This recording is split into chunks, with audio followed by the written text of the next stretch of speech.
Okay. Hi, this is Me Before Mom, the podcast that helps moms stay connected to themselves while doing the most important job they'll ever have. And I'm your host, Bert Anderson.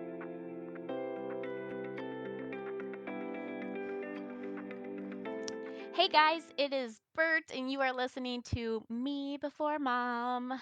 And today we're going to talk about something totally fun. We're talking about girls' weekends, or moms' weekends, or moms' night outs, or girls' night outs, or whatever you want to call them. So I recently went on a girls' weekend. It had been, I'm trying to think now, like 2 years since I had been on one, which is really, really sad to say, but life happens. The pandemic happened, and I just kind of stopped traveling and doing things because the world stopped.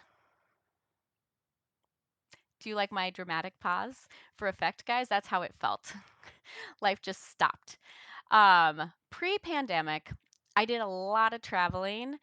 I went on like 2 press trips a year, and I realized as I was getting ready to go on this girls' weekend that traveling and getting away was really good for my kids because it allowed them to separate me, especially my youngest, needed to have that separation from me because she's very much a mama's girl.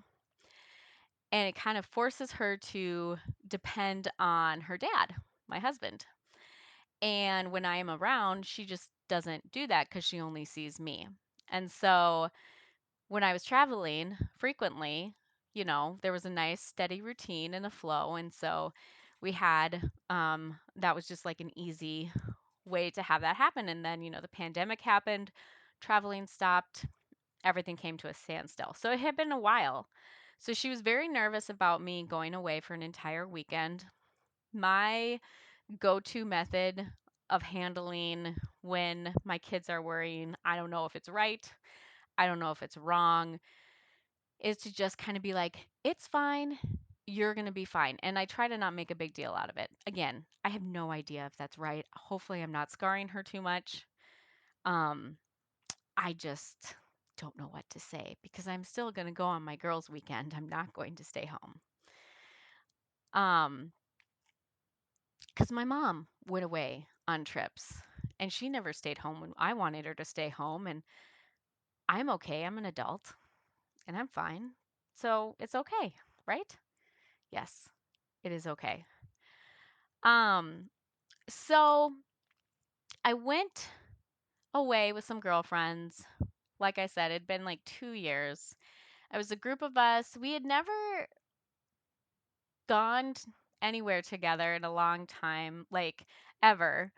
And it was amazing how driving away from my house, I've immediately felt relaxed. Like it was so refreshing to step away from being responsible for meals and driving kids places and trying to stay on top of the laundry that I suck at and never happens, and having to clean up food and all the things that come with being a parent, and not to mention a work from home parent and all the deadlines that I have with work. It was so nice and refreshing to step away from that and not have it all weekend. And I could get that if I, left, and went away, by myself or went away with my husband. But there's something about being able to go away with my girlfriends that just, I don't know, it makes it a little sweeter. And I don't know if it's because I'm with other women who are like they're all capable of taking care of themselves, if that makes sense. Like we all chose to be responsible for a meal. Um, we brought snacks.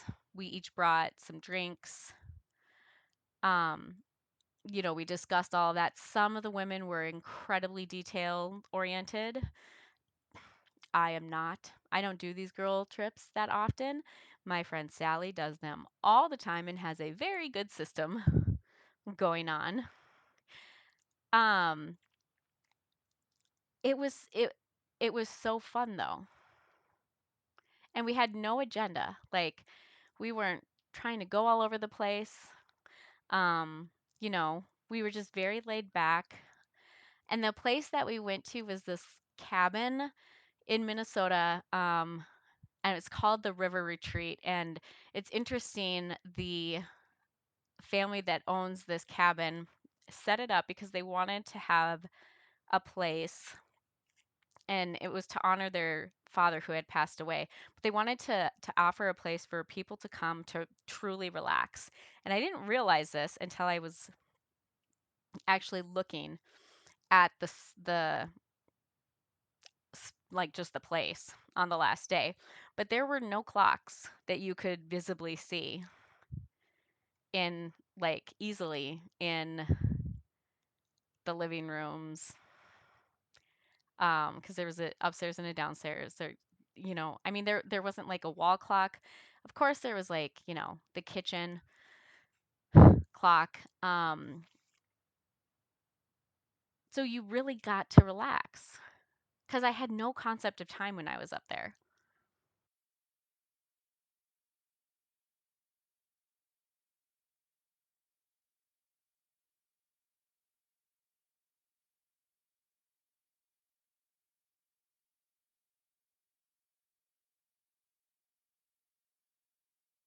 But it was great to go and laugh. There is nothing like getting together with your friends and just acting a fool.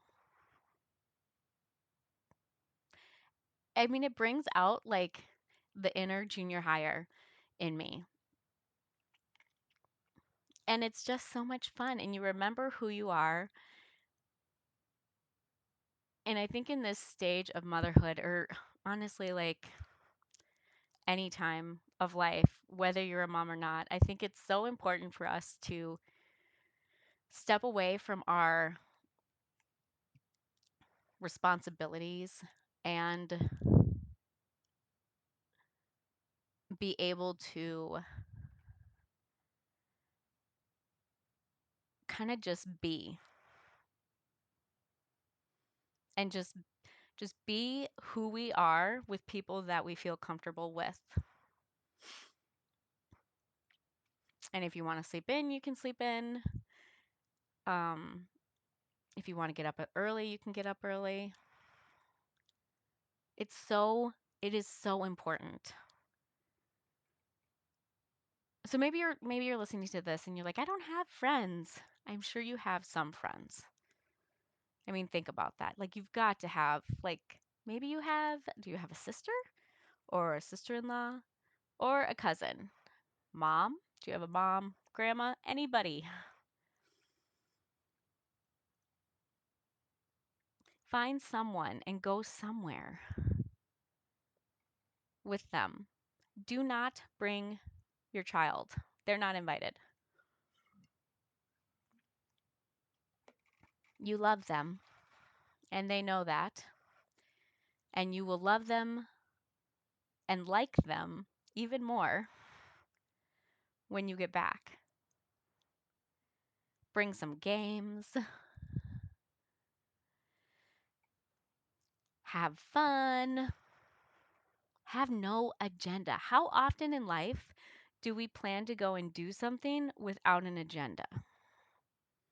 We live in such a planned out, calculated world that I think it is good for the soul to go away and do absolutely nothing. It would drive my husband crazy because he likes to have a project all the time. That's how he relaxes. At least that's what he says. I don't understand it because I am not that person, but he totally is. But I need the time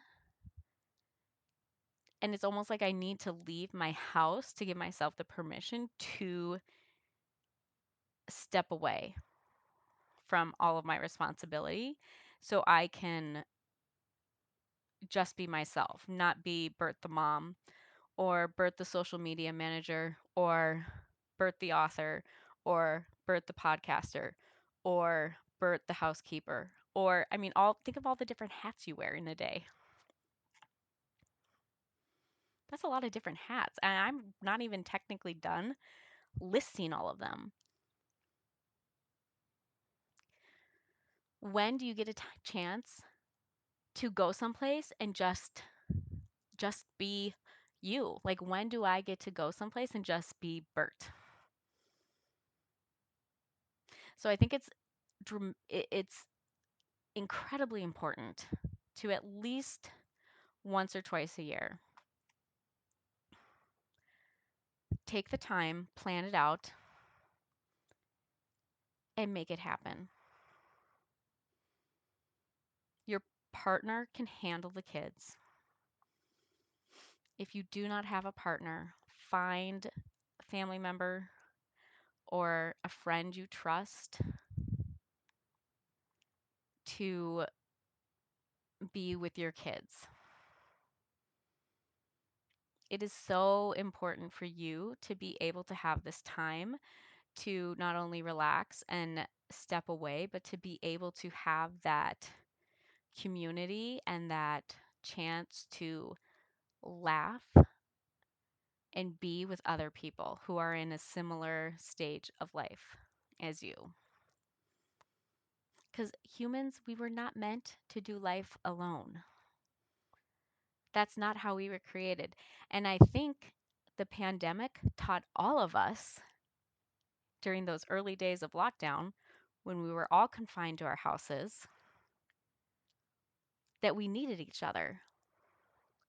And sitting behind a screen, communicating with each other, was not the same as being face to face.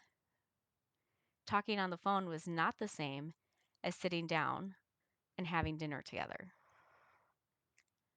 Technology is great, and it was great as far as keeping us connected when we couldn't be together during the first part of the pandemic. But it is not how life is meant. It's not life, it's not living. So if you've been dying to go on a girls' trip, this is your permission. No, this is your assignment to go on a girls' trip. It doesn't have to be expensive either. If you get enough people that you trust to go, it doesn't have to break the bank. If you live in a city, so like I live in the Twin Cities, we went a little north of the Twin Cities because the closer you go into Minneapolis, the more expensive it is. And we were able to find this cabin. We split it amongst, I think there were 8 of us. And it was easy, it was under like $150 total for me. And it was a Friday, Saturday, and I went home on Sunday afternoon.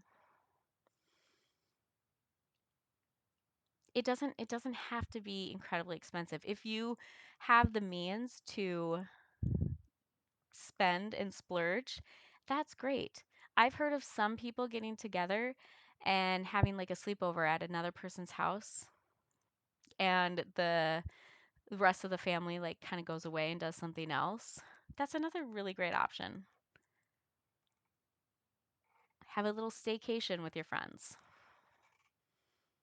Of course, that's kind of different if you're the one who's hosting, because then you feel like you're on display and you have to host. But if you're the kind of person like me who doesn't really care and is okay with letting people like help themselves in their house, then it's okay.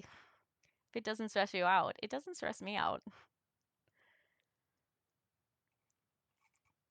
I just think that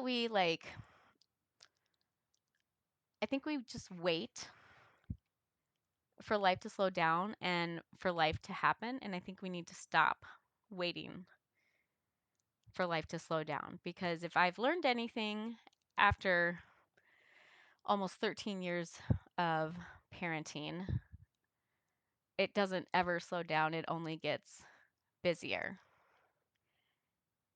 And when my son was a newborn, I thought for sure the older he got, the more time I would have, because I wouldn't be breastfeeding and I wouldn't be trying to get somebody to go to sleep. I wouldn't have to be hand feeding someone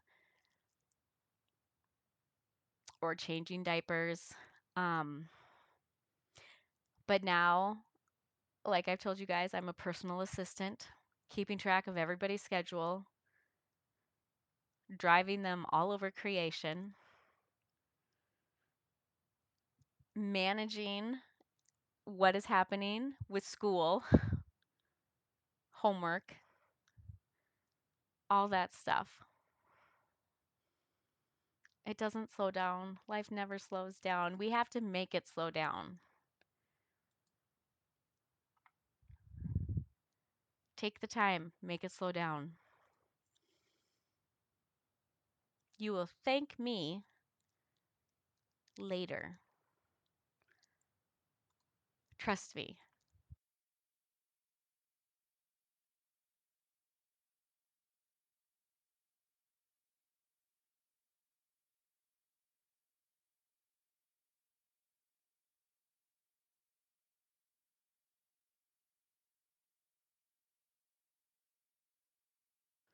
If you do go on a girls' trip, there's this game that you have to play, and I'm going to do my best to try to explain it to you.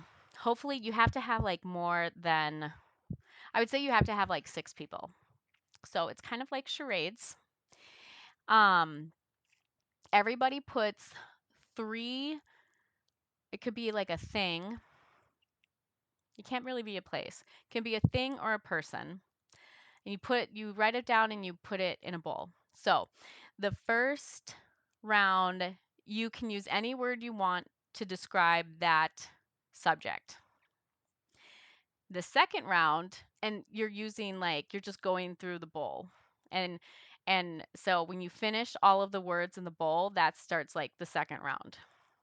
And you're on teams. I don't know if I said that. I'm really bad at explaining instructions and games, guys. So bear with me. So first round, use any word you can to describe the thing except for saying that word. So let's say I said Golden Girls. I would say Rose, Blanche, Dorothy, Florida, and somebody would say Golden Girls. And then I would move quickly on to the next whatever word I pulled out of the basket. And I forget what, I have a certain amount of time, and then the next person on my team goes. So we keep going until, our time is up. We count how many we get right, and then the other team goes. And then when all of the little pieces of paper have been answered in the bowl, then we put the pieces of paper back into the bowl, and the next round begins. And round 2, you have to act everything out. So no words, just acting. So again, if my word was Golden Girls, I would bend over and act like an old woman walking. And then hopefully they would understand what I was doing. And then that goes on until, again, the bowl is empty. And then the third round, you can only say one word to describe whatever word it is you have. So again, because I've told you that it's the Golden Girls, I might say something like Blanche if I was thinking. The problem is when you've done this game and there are like, for us, there were eight of us playing. You have so many people playing and so many people guessing and doing different things that you forget all of the words that have already been guessed and are already in this bowl. And it is so hilarious. I don't think I have laughed so hard in my entire life as I have playing this game. And it's so simple and ridiculous, but it is so fun. I have to find the instructions because I for sure am not doing it justice right now. What is it called? I don't even know what it's called. 3 words in a bowl? Maybe we'll call it that. Super fun. You have to play that. So games are a must on a girls' weekend. You have to have really yummy food, of course. Not healthy food unless you're going on a yoga retreat. Then it can be healthy food. And let's see what else. You have to have some drinks, some beverages, but be responsible. We don't want anybody to go and make a bad decision. And just have fun and enjoy life and forget for like a few days that you are a responsible mom and just be who you are as yourself, who's not responsible for anything. And I totally 100% want to hear if you are going on a girls' weekend or if you have gone on a girls' weekend. And bonus points if you listen to this episode and then we're like, okay, that's it. I'm going on a girls' weekend. That will just make my heart so happy. Now I want to go plan another girls' weekend. I think I'm going to go do that. That's a way to be kind to yourself, friends. Plan a girls' weekend. So, above all else, be kind to yourself. Always be kind.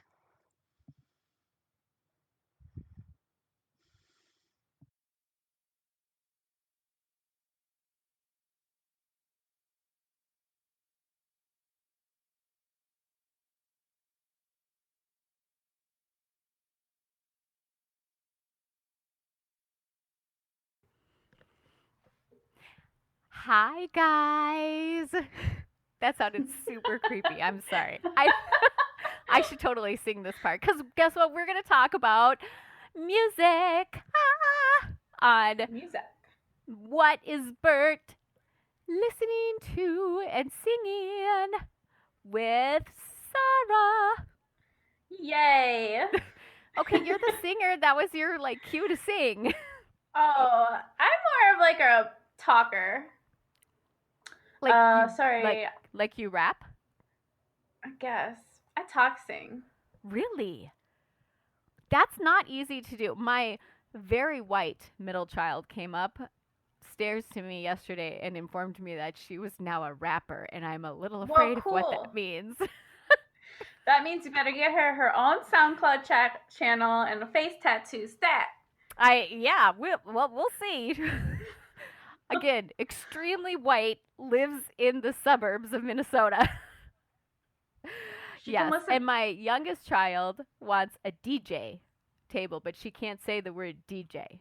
Oh, that's cute. So she says, I want a DJ table.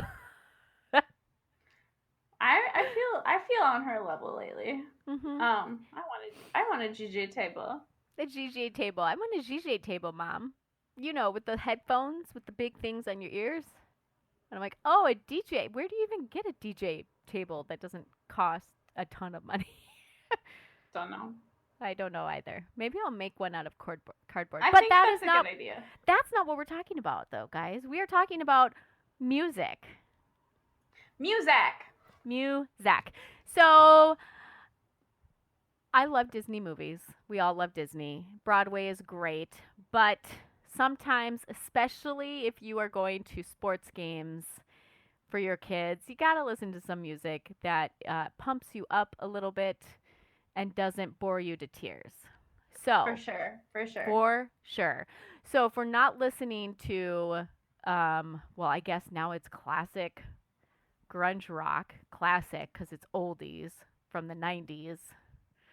Good times. I know. I call that my children's musical education. I'm like, okay, now we're going to have our musical education and we're going to listen to Mom's 90s music. But do you like Nirvana? Oh, yes. Okay, hello? Nirvana is so good. So good. um, Stone Temple Pilots. Oh, Oh, yes. so great. You make me want Um, to wear my plaid shirts. I know. I was all into that. Plaid shirts, oversized plaid shirts, and like the different color plaid shirts. Anyways, like really greasy hair. I was really good at that too because I was going through puberty. Anyway, This is important knowledge, I, okay? this is very important. So when we're not listening to that stuff, I have found on Spotify that even though I made fun of Kids Bop in the past, it is actually not that bad. I agree. Yep. If you want to listen to pop music and you don't want to worry about the random curse words coming out, Kids Bop is definitely the safe place to go, a safe bet. You know, and they kind of like stick with the times. Like they keep the kids like updated. They do. With the good hits. They do. And sometimes they will change a word a little bit so that it doesn't mean what it means in the song. Huh. Interesting. Because I don't have any references off the top of my head, but I've gone back and I've listened to like some of the rock songs that I used to listen to when I was a kid, and I was like, oh my gosh. Okay, like Britney Spears' Hit Me Baby One More Time. That's not rock, but still. I can't believe I sang that all the time. I know. What does that even mean? Well, somebody asked me what it meant when I was in high school, and I remember being like, abuse? Does it mean abuse? Is that what it means? I was hoping it was poetry for something. No, I think it's like, no, I think it's actually sex. I don't think it's abuse, but. That's what I thought. Okay. That's okay. Brittany, you can get away with that. Yeah, she can. But like that, and gosh, what else? There were so many there were so many other songs. Like my kids were starting to sing, and I was like, why are we singing this? I'm making a weird face, guys. You can't see my weird face. That's pretty weird, you know, family vibe to vibe on. But if you think about it, guys, the stuff that we were listening to when we were kids, hopefully, didn't make us crazy lunatics who were bad for society. Because if that happened, we were already going down that path. I don't think it was the music that did it. Right. You're just attracted to that music when you're already on that path. Exactly. So I don't think that you can mess up your kids too much by the music that they listen to. And also, the more you try to restrict them, the more they'll like think it's cool. So that doesn't even work. Exactly. It doesn't. It 100% doesn't. But I don't like, I totally have found that I am turning into one of those older people who's like, what music is this? This doesn't even sound like it. It all sounds the same in my day. I feel that way when I listen to dubstep or Skrillex or something. I'm like, this is not okay. Whatever this is so bad. I don't understand. I don't understand how this is. How do people make money and this is considered talent? Drugs. Probably. Probably drugs. If you guys happen to like any kids songs, Kids Bop songs, or other songs that are good and not annoying, let us know. Yeah, send in your favorite Kids Bop homages. Yes. My favorite was my kids, Macklemore's, what was it? The Raise the Roof one. And he had it was the na na na na na na na na. You know that song? Yeah, totally. And all my people say. So my kids knew all of the words to that when they were like 3-4 years old, and it was adorable to hear them singing to it because Kids Bop did a version, and I was like, oh, this is so cute. That is cute. So cute. Aww. Okay, so cute. But anyways, okay, guys, that's it. Let us know what you think. And that is a wrap, guys. Thank you so much for listening. And in case you were wondering, Me Before Mom is hosted by me, Bert Anderson. And it is produced by the lovely and talented Sarah Abdel All. You can also check out Matriarch DM for all of the show notes, as well as other amazing podcasts for women, by women. And don't forget to check out my own website, bertmanderson.com, so you can see what's going on in my world. Thank you so much for listening, and I will see you guys next time.